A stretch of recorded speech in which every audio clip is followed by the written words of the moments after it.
According to Florida Statute 776.013, subsection 2, a person is presumed to have held a reasonable fear of imminent peril of death or great bodily harm to himself or herself or another when using or threatening to use defensive force that is intended or likely to cause death or great bodily harm to another. Now, dictionary.com defines the word presumed as suppose that something is the case based on probability.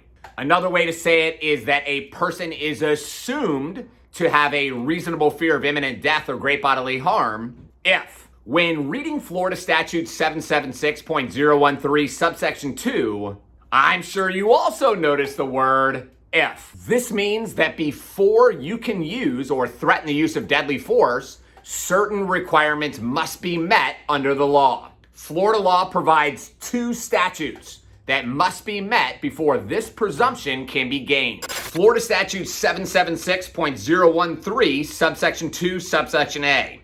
The person against whom the defensive force was used or threatened was in the process of unlawfully and forcibly entering or had unlawfully and forcibly entered a dwelling, residence, or occupied vehicle, or if that person had removed or was attempting to remove another against that person's will from the dwelling, residence, or occupied vehicle.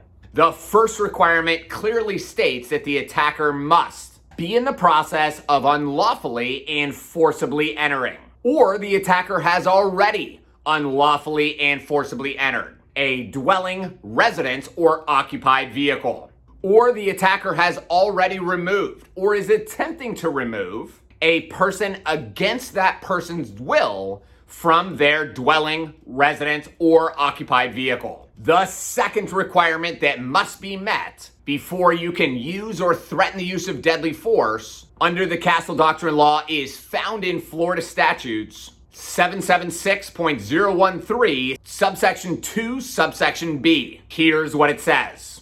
The person who uses or threatens to use defensive force knew or had reason to believe that an unlawful and forcible entry or unlawful and forcible act was occurring or had occurred. In order to fully understand these 2 statutes, we've got to take a moment to break down some of the key words that we just discussed.